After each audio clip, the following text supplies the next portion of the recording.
सिद्धेश्वर महाराज स्वराज्य जननी राजमाता राष्ट्रमाता जिजाऊ स्त्री शिक्षणाचे आद्य क्रांतिकारक क्रांतिज्योती सावित्रीबाई फुले स्त्री शिक्षणासाठी स्त्री सन्मानासाठी स्त्री हक्कासाठी ज्या प्रत्येक माऊलीला लढा दिला त्या प्रत्येक माऊलीला रणरागिणीला आदिशक्तीला माझा मानाचा मुद्रा। आज सावित्रीबाई फुले यांची जयंती प्रसंग त्यांना विनम्र अभिवादन करतो, माझ्या बोलण्याला सुरुवात करतो।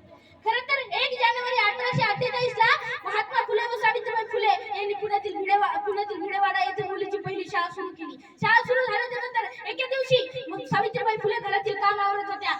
ज्योतिराव आले आणि ज्योतिराव म्हणले, सावित साहू तू घरातील काम आटपून ये, मी भिडेवाड्यात जातो व तिच्या मुलीला गोळा करतो। सावित्रीने होकार दिला। महात्मा फुले निघून गेले। सावित्रीने घराची आवरसवर केली आणि त्यानंतर त्याने पुण्यातील भिडेवाड्याकडे जाण्याची सुरुवात केली। घराबाहेर 4-5 पावलं टाकली, पण 4-5 पावलं टाकल्यानंतर काही टवळकी पोरं रस्त्याच्या आवडी आली आणि सावित्रीला शिवागाळ द्यायला लागली। सटवी कुठली धर्म बुडवायला लागली, इथल्या मुलींनाही शिकवणार, अरे धर्मग्रंथ काय सांगतोय, मुलीला शिक्षण नाही पण ही सटवी सावित्री आता मुलींना शिकवणार, अशा शिवागाळ देऊ लागले। पण सावित्रीबाई फुलेंनी त्यांच्याकडे दुर्लक्ष केलं व पुढे पावलं टाकत गेला। पण मागून कोणतरी सबकन शेण फेकलं सावित्रीबाई फुलेवर। पण सावित्रीबाई फुले त्यांच्याकडे लक्ष दिलं नाही। त्या पावलं टाकत होत्या पुढे जात होत्या, मागून कोणतरी फाड दिशी दगड फेकून मारला।